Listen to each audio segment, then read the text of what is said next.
Yo, YouTube, I'm going to tell you the best strategist to play in Marvel Rivals for you.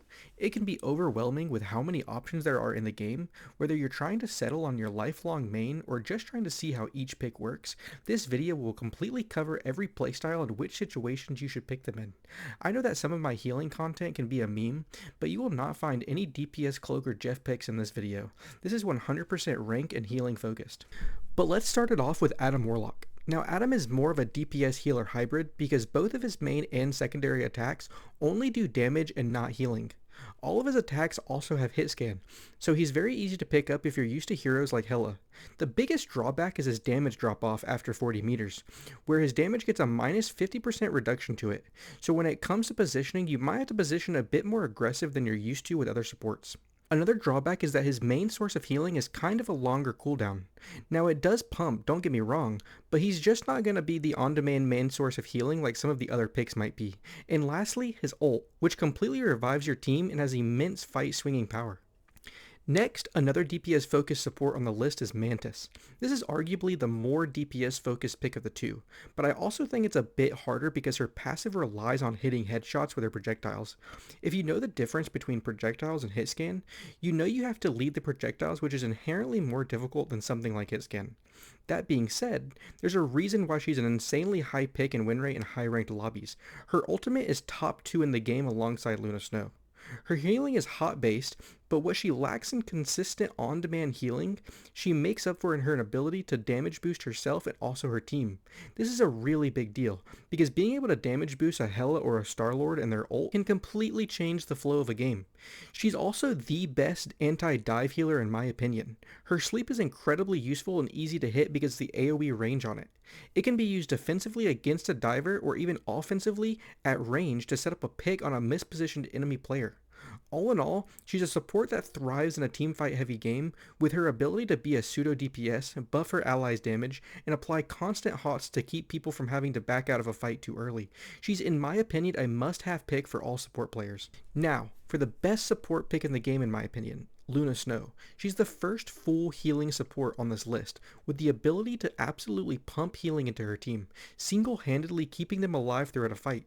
The first point I want to talk about is her ice shards. This will empower her autos to pierce everyone in line to put out a ton of healing or damage, but it has a somewhat long CD, so you don't want to be spamming it so much that you don't have it for actual fights.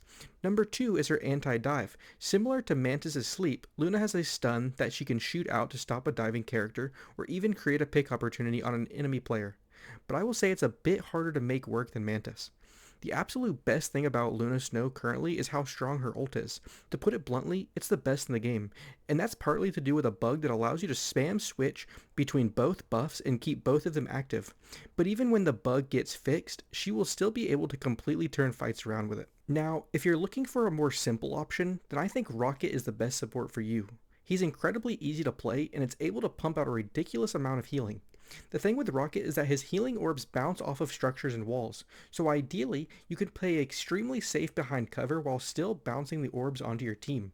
Another really cool thing about Rocket is that he has a team-wide revive turret that also spits out armor packs that your team can pick up.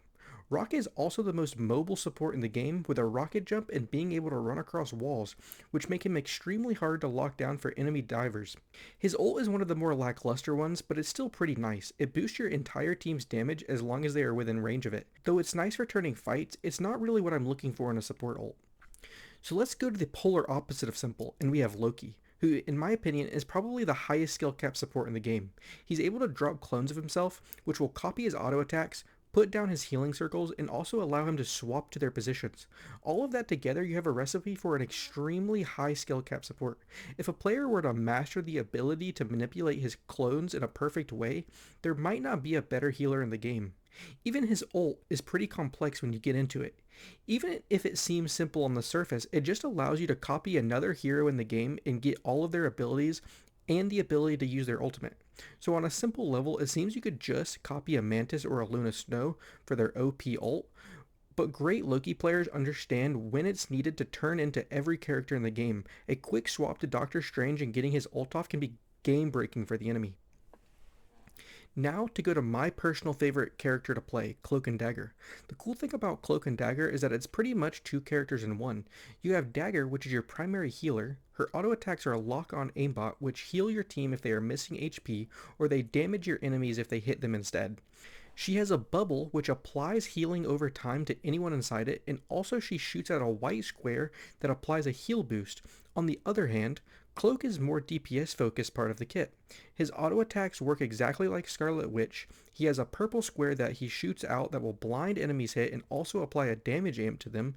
And the most important part of Cloak's kit is his invisibility, which allows you to escape hairy situation like a Black Panther diving you.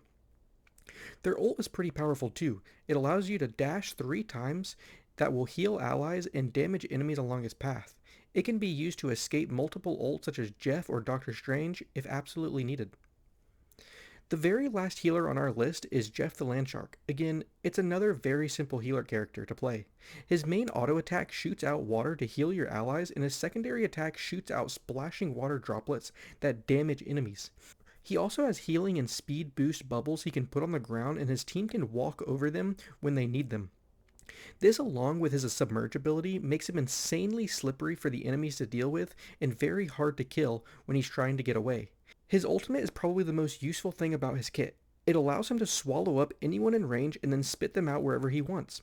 You can use this to save your team from an enemy ult, or the other option is to swallow up the enemies and spit them out over the edge, killing them all. And that's all of the supports in the game. I really think there's a good spread of playstyles currently, with the only one that I'd like to see is a more tank-focused support hybrid, or a melee support. Hopefully we will get to see one of those in the future, but maybe not with the current leaks that are out. Thank you so much for watching, and please like, comment, and subscribe. Later.